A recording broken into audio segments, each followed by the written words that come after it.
it's Randy Miller, on his own terms, at randymillerradio.com.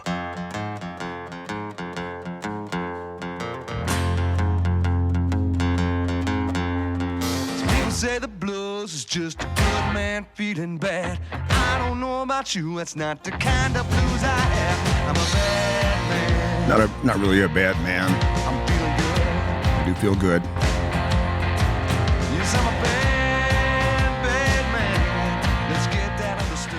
All right, so we're going to take a little bit of a different tact today at randymillerradio.com because we never really talk politics. We had Mark Alford on here, and he talked some politics, but today we're going to talk a little bit of politics with a Missouri senator, and we have him here, and it's Senator Mike, and please pronounce your last name. We say it's Sirpoy. Sirpoy. Mm-hmm. Now, I'm not going to be able to pronounce that. So I appreciate that. Do you want to go Sea Serpent or just Senator Mike? Mike, period. Would be good. Just Mike. Mm-hmm. All right. And you're a Missouri senator. I am the 8th District. Thank you so much. I'm in your district. I'm a constituent. I understand that. So and welcome. I've got no facts at all today. I just want you to know that. I'm just going to speak as a constituent. I've got questions, and hopefully you have all the answers. Well, I have some. The problem with all these issues is the complexity of them. Right. Yeah. No, I understand that. Have you ever seen Between Two Ferns with Zach Galifianakis? I don't believe so. All right. Well, yes, I have. Have He you? interviews people and asks really crazy questions. Yeah. Sometimes. Yes. Yeah. So this is kind of the. It's Alan from Hangover. Yeah. Right. Exactly. Right. Yeah. So this is like the political version, the Missouri version of that, called Between Two Farms. And so we have Mike here with us. Now I saw you at. We haven't met officially. I saw you at like Lee Summit Days, something in Lee Summit. Right, downtown Lee Summit Days. Right. Yeah, and you were handing out magnets. Mm-hmm. That was a few years ago. Yeah. Yes, sir. Yeah, because you served in other offices, right? I was in the House in District over by North Lee Summit for 7 years before I came to the Senate. Okay. Starting in January of 18. I know when I saw you in Lee Summit, remember I asked you, why with this crazy climate, why do you want to get into politics? Remember what you said? I do not. For the money. Yes. And you said something about you like wearing suits. I think. Too. Yeah.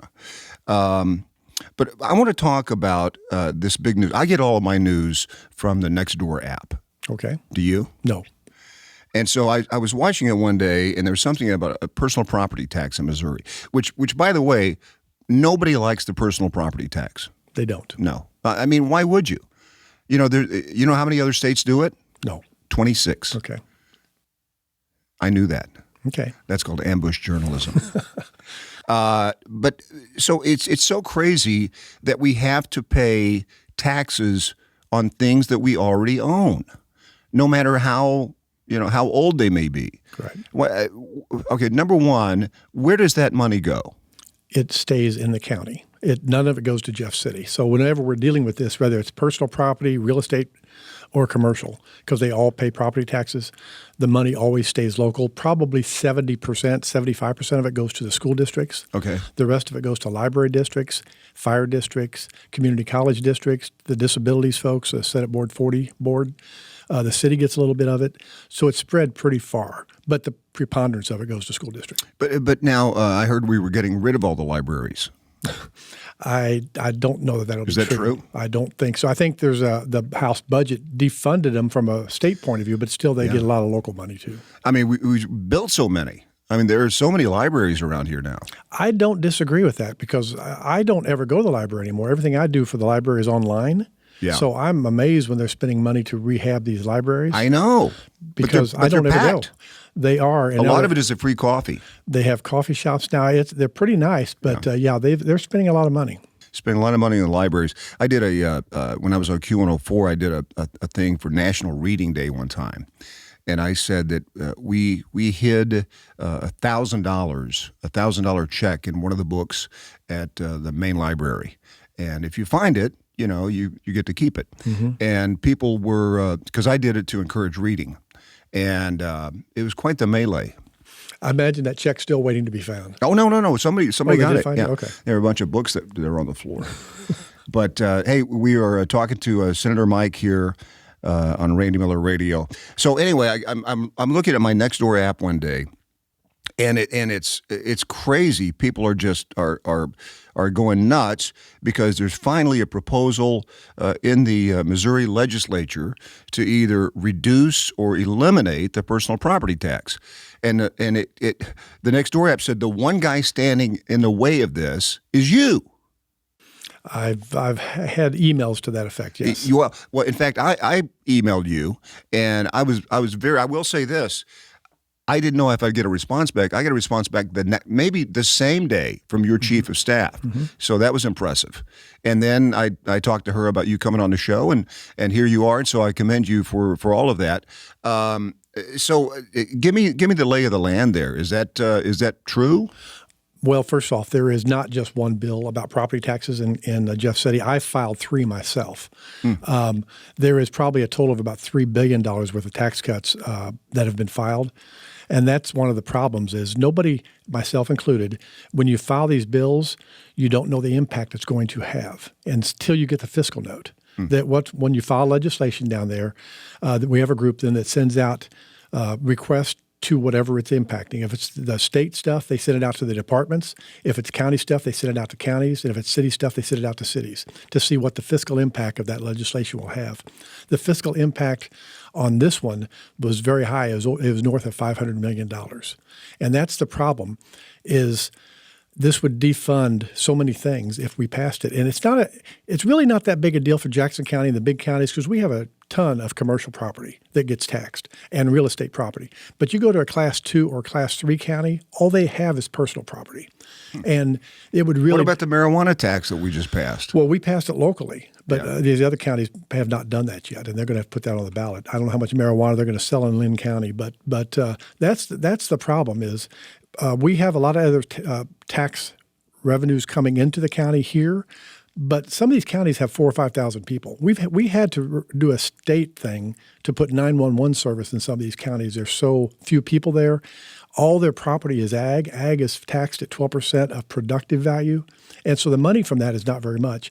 If we take away personal property from them or make a radical change like we have, it would really, really harm those counties. And that's what I'm being very careful about. So there's a tax already on agriculture, and then there's a personal property tax on agriculture.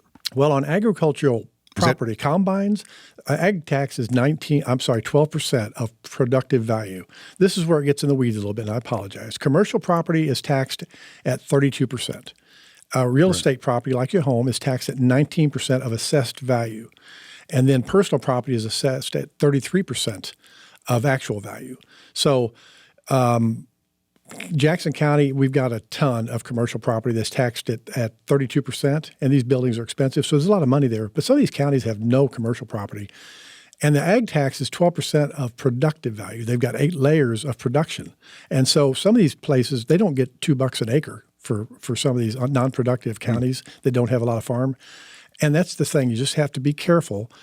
And that's what I'm trying to do. I've asked the President Pro Tem of the Senate, to put together a group this summer that can actually have big counties and small counties, assessors from both, collectors from both, as well as school district people, and say, what can we do? To give you an example, last year I filed a bill that said once a car is 10 years old, it comes off the property tax rolls. The fiscal note came in on that. It was about $700 million. 52% of the cars in this state are 10 years old or older. I had no idea that was the case. And so it was just too expensive. It sounds nuts, but maybe we need to start at 15 years and then every couple of years step it forward a year until we get to 10 years to take cars. That would help working families a lot, I think, because if you have a car that's 10 years old or older, you're probably not the most affluent family around. And so that's one of the things Mike, we're looking at. Here's what I hear. Blah, blah, blah. I know. Well, That's. I mean, there's a lot of those blahs in there. I understand. Let's get back to the marijuana tax. Okay. Do you have a favorite dispensary? I don't, but I think it's. I never supported the full legalization. I supported medical marijuana. Right. And so we'll see how this works out. So what about this? The guy that championed that bill is named Bill Eigel. Mm-hmm. Is that true? The bill that you talked about earlier, yes. Yeah. Right. Mm-hmm. Do we have him? We might have him on the phone. Hello? Bill? Bill? We do. I'm here. Hi, Bill. It's Randy Miller. Good morning. Hi, I'm on here with Mike. Let's get ready to rumble. Yeah. Good morning, Randy. Thanks for having me. Good morning. So I wanted to get and by the way, Mike, this is called gotcha journalism. I appreciate that. Okay. So what do you think about what Mike said? Is that all correct? Well, no, of course not. I think Mike did a great job explaining the Democratic Party perspective on these taxes. Let me give you a few things that you should chew on. The fiscal note on this bill that I want to reduce personal property tax about $300 million a year. Yeah, the fiscal note says that in successive years you can add that up and get a bigger number, but it's about $300 million a year. What he also didn't tell you is the total value of all personal property tax is about $1.7 billion. And you remember when you opened up your personal property tax bill last December 1st, Oh, and yeah. it was about 20% higher. You remember that? Yeah. What he didn't tell you is that just the increase that the state saw, all those local taxing jurisdictions he's talking about, saw an increase of about $300 million a year. So we would just be cutting what the local areas saw in that unusual event from last year if we gave the people of this state what would be the first cut ever to personal property tax in this state. Why do we even have that? I don't. Well, I mean, it's a great question. I mean, why do you have to pay government rent just to own your car every December 1st? I mean, why is that? And as a Republican, I went down to Jefferson City because I made a commitment to my constituents that I was going to cut their tax burden. So here we are having Republicans defend what is the largest tax culture in the history of our country. I mean, we've never paid more in taxes. And then I think part of the reason people hate politics is that they elect these people that tell them in campaign season that, oh, we're going to cut your taxes. And then they go down there and they kill precisely the tax cuts that the people want the most. Well, now, you put the question out there up to Mike earlier, which was, are you the guy that's holding up? Yes, he is the single guy holding up the only personal property tax in history. And the reason I asked that is because everything that I read, Mike, you were the only one mentioned. It wasn't like Mike and a few other guys, or Mike and his gang, or Mike and the posse, or Mike and the boys, or Mike and those guys, or Mike and his family. It was just you. Okay, well, let me Bill, it's my turn, Bill. I have a property tax kind of ramrodded you, Bill. I have a property tax cut bill that came out of economic development. Bill voted against that. And so that's fine. That's Bill's prerogative in the committee. Bill's a bill right now. What are you talking about? I'm talking about what bill was that? The circuit breaker. The circuit breaker tax credit? Yes. That is a tax credit that is offered to renters even though they don't own their homes. Bill, the Republican Party tried to kill that it's my tax turn. credit You're not 4 on the years Senate ago. floor right now. You're not on the Senate floor. It's my turn. So Bill voted against my bill. The gentleman from Missouri. The point I'm trying to make is he voted against my bill in committee. His bill now is in fiscal oversight. I'm going to vote no on that. I'm not killing his bill. I'm one of the people who's voting no. Now, he's saying I'm killing his bill. I'm voting no just as he did on my bill in another committee. That's all it is. Was that to get him back? No, it wasn't at all. His bill's a bad idea. Of course it is. Of course it is. I mean, there's got to be some of that. There's got to be some of that where you I don't vote for your bill, you don't vote for my bill.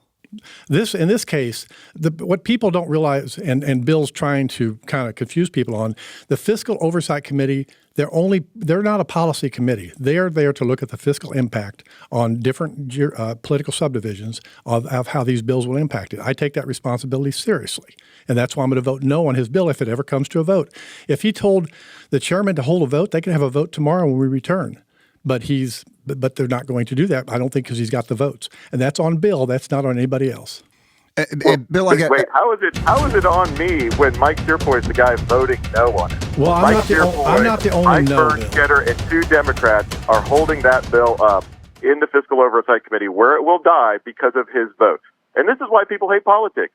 Mike Searfoy is out there saying, oh, you know what? It's not me. It's not the fact that I voted no. Let me tell you a little secret about Mike Searfoy. Mike Searfoy has the most liberal voting record of any Republican in Jefferson City. That's not me saying it. That's our friends over at CPAC and the American Conservative Union grading his record of votes. Is that true, Mike? No, it's not. It's part of the disinformation. It's part of the information that Bill Eigel and Jim Lemke have put out. They have been lying about my record for a year, and it's continuing now.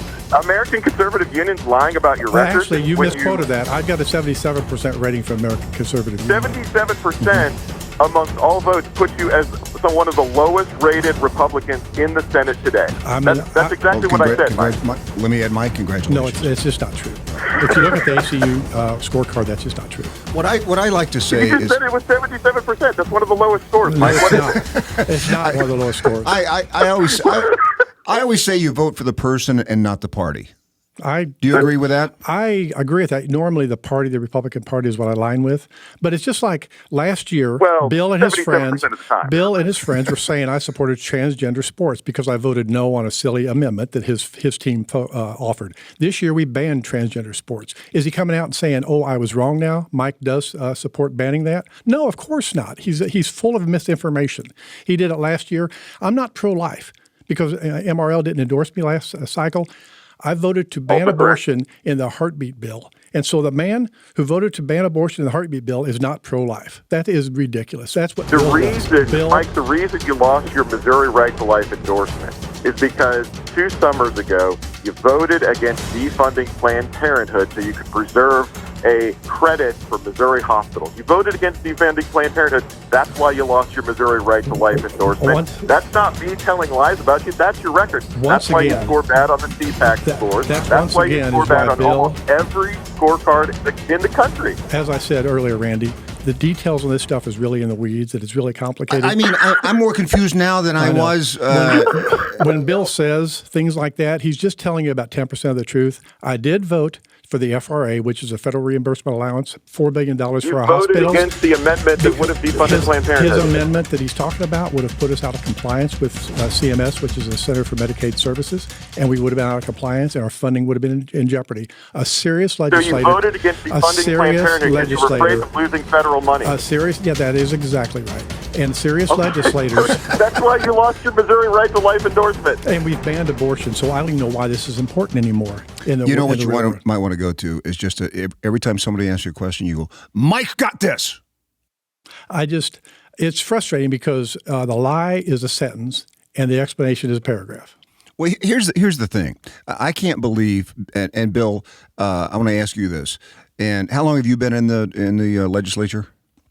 I've been in 7 years now. Okay, that sounds like you said like prison. I've been in 7 years. Yes, but. In all of this time of the personal property tax, why hasn't there been a solution? Why hasn't somebody come along and said, okay, we're going to make it happen this year? I know, was it 2 years ago, Bill, you proposed eliminating the personal property tax. And so I can't find anybody in my neighborhood that likes it. I can't, Well, it's a great question, Randy. And honestly, I've brought before the Senate multiple different ways of eliminating the personal property tax while mitigating the impact to local areas. The reason nothing has happened is because there have been a few Republicans, Mike Steerpoy is the chief among them, that continue to oppose any cut to personal property tax, no matter what the fiscal note is, no matter what the plan is to do a statewide cut to personal property tax. We have the most moderate members of the Republican caucus, Mike Steerpoy being number one, that will either kill the bills when they go to the trapdoor committee of fiscal oversight so they can't get a final vote, or he'll work against them behind the scenes. And I'm telling you, this is why people hate politicians. Yeah. Because Mike has actually on this phone call admitted that I'm right and accurate on his voting record 4 or 5 times, and then in the very next breath says I'm lying about him. So it's very difficult from the people outside of Jefferson City, almost all of which want to get rid of this tax, or at least see a cut to the tax, maybe even just a cut for the big increase that we saw last year, which is what the most current bill would do. Right. The swamp, the status quo, continues to win because they have so many allies like Mike Steerpoy who will vote against these bills at all costs. The truth is, he's doing it partially because he disagrees on the policy. He doesn't want to cut your taxes, but he's also making these decisions based on personal vendettas that he has against myself and some of the more conservative members of the Senate Senate body, and it's very frustrating. And people wonder why I have very little faith in government. It's precisely because there are folks like Mike Steerpoint down in Jefferson City derailing the issues that people of the state want to see the most so that Missouri can be strong like the Floridas and the Texases and the Tennessees, none of which have personal property tax and are growing far faster and far greater than the state of Missouri. The truth is, Randy, the problem with all these personal property tax, real estate, commercial, and personal is they vote, local people vote for them. In Lee Summit, we just had they paid off bonds, and they asked to move that part of the levy from bonds to the operating side of the budget. It passed with 65% of the vote. So that's how you can get property taxes under control, is by locally voting on them. We don't vote for any of these in Jeff City to increase them or to change them. It's local votes, and that's one of the things that Bill probably doesn't agree that local people are smart enough to make their own decisions. I think they are. And it just passed. I don't think they are. Well, I disagree. I think local control, closer to the people is the best way to govern, and property taxes are completely controlled locally. But you talked about some of this money that would hurt some of the smaller counties and cities. But and I hate to go back to the marijuana tax again, but every city that was able to approve that additional 3% tax, just about every city voted for that overwhelmingly. Would that not handle some of that concern? If counties do that, I don't even know if all counties have a dispensary. Bill, do you have a favorite dispensary? I do not. Okay. I do not. So what about that? What about that argument, or was that even an argument? Well, I tell you what, Randy, you're talking about the marijuana tax, and sure enough, the marijuana will bring in more revenue. But if we're worried about revenue, which is clearly what Mike's worried about, let's talk about the state budget. The state budget has grown from $20 billion in 2010 to this year, the governor is asking for over $50 billion. So if money is the problem, we got plenty of money in Jefferson City. We could literally backfill every single dollar if that's what the problem was to the local areas. But again, that's not what the problem is it? It's not that Jefferson City doesn't have enough money. It's not that the local areas don't have enough money. In fact, every single local jurisdiction that Mike is on this phone call defending has record amounts of revenue adjusted for inflation. It's adjusted for inflation. So I don't want to hear there's the costs are higher. Bill, you should provide those numbers. You say that over and over and over again. You should really provide those numbers. Well, what do you mean? I keep asking for every local jurisdiction that has come before the tax committee. I ask them the same question over and over. Do you know of a local taxing jurisdiction that doesn't have record amounts of revenue? The answer that I have heard in committee for years, Mike, has been we don't know of a single one, even adjusted for inflation. So unless presented with such evidence that one exists, which I have never been presented with, that this is making my case. So the problem in our state right now is not that government doesn't have enough money, which is precisely what Mike Steerpoint is on this phone call saying. He is saying that government doesn't have enough money. That's not what I'm saying at all. And I'm also saying that's what you're saying because you refuse to cut the tax and the state budget right now, the state budget is bloated. There's no doubt about that. But that's federal money that in 3 years will be gone. You have voted for every one of those state budgets every year you've been in the Senate, Mike. Every year you've voted for every one. I have. Every single one. I have. Yeah, and so when you say that they're bloated, it's because of your vote. No, they're bloated because of federal money flowing through. They're bloated because too many Republicans who have a liberal mindset and love to spend money, true, Bill. like Again, yourself, it's the will not reform our government. The American Recovery Act and COVID money has flooded our budget for the last 3 years, yeah. And it'll be gone in a couple of years. When that money didn't come in this year, the budget still got bigger. That's why we need to be very careful with what we do. In Missouri, how much of this can we blame on Mark Alford? Seriously. Well, he hasn't voted yet on any of these. Nothing. But I think we also have to understand that, in Washington, D.C., Randy, it's both parties that love to spend money. And that's exactly the dynamic we have in Jefferson City. We have Democrats. The only time I've seen Governor Parson this year is when he gave the State of the State address to the General Assembly, where he detailed how he was going to spend another record amount of money. And up there clapping right alongside all the Democrats who never sat down from clapping because they loved all the spending was Mike Steerpoint. And he has been voting that way for bigger government. Now I'm being graded for clapping. Did you clap a lot? Bill must have paid more attention to me than I did. I don't remember if I clapped. I'm sure I clapped at parts. So I didn't realize I was being graded on clapping. Bill sounds like he might have a couple of judges in his pocket. Bill's an example of why we need to spend more money on mental health in this state. And see, when your arguments about fiscal policy, Randy, run out, now starts the personal tax, which is precisely what Mike is going down the road of. And this is where we end up. And people wonder why. Seriously, it's always hard to argue with somebody whose facts don't matter. Well, I mean, after all of this, I'm more confused than I was it is a from the confusing Nextdoor issue. app. It's more confusing than most people know, and that's why it's so frustrating because no, it's not confusing. Here's what's clear. unwinding this is very difficult. Government has never had more of your money, and we need to cut taxes. That's not hard. That's not confusing. And the problem, Randy, too, we've in never Missouri, been in a better position to cut your taxes. In Missouri, if we cut taxes, Kansas did it too far, and so they restored them. We can't restore them with Hancock. We have to put it back on the ballot. Sure, you can. And so it's very difficult. Every one of those local districts will be able to continue to vote for higher tax rates if they feel like the burden. Like I said, they feel like too much money is not going up into those local jurisdictions. If I arrange a boxing match, like a Golden Gloves thing, Mike, you in? With gloves or without gloves? Your choice. We'll see. Bill, thank you for the time. Thank you, Randy. Have a great morning. You too. Well, I mean, again, just, I'm more confused than ever. I mean, it's obviously it is a multifaceted situation. You know, I was talking to some Republicans a couple weeks ago, and they were talking the same thing about property taxes. And when I walked them through how that bonding thing that they just did in Lee Summit is why your levy's so high and the levy is what drives the taxes, they had no idea about that. And maybe that's intentional. Let me just say, if somebody was proposing a property tax right now to authorize it across the state, I would never vote for that. Why? Yeah, why would you? But it's here now, and sheriff's offices rely on it. It's just maybe my wife tells me I get in the weeds too much. I should just tell people. Have you seen Idiocracy? Have I seen the what? movie Idiocracy? Maybe. It's a great movie about, I think, our future.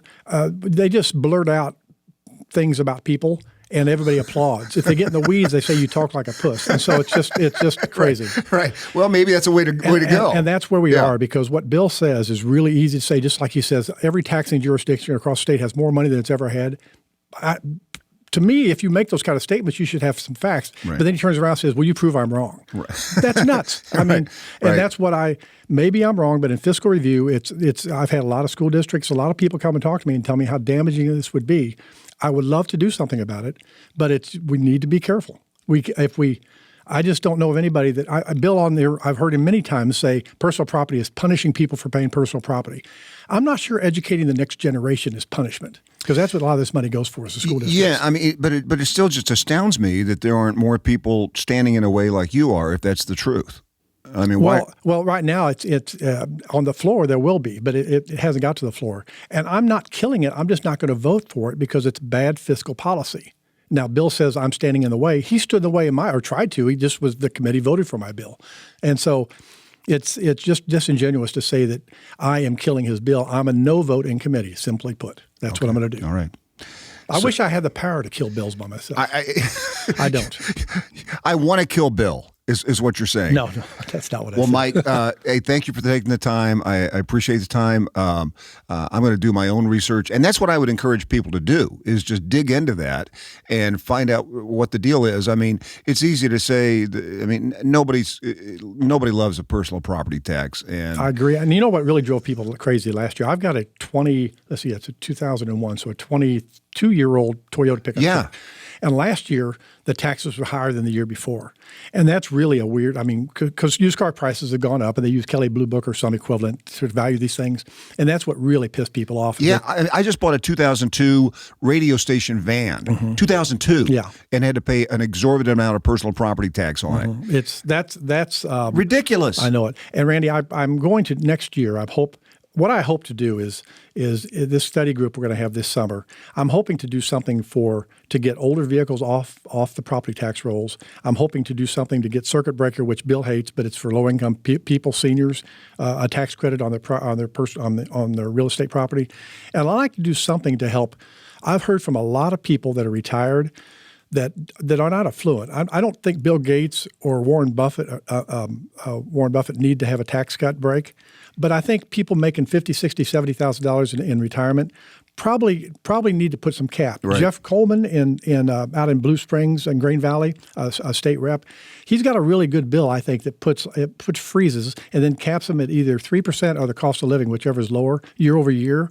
I think that's a way to do something that wouldn't gut the counties right now, and over a period of time would really have a significant impact on property taxes, on real estate taxes. So there are some things in the works, but we just have to make sure we do things intelligently, and Jeff City doesn't always do that. Well, we're going to keep our eye on you, Okay, Mike. All right. Thank you so much for listening to this political information roundtable.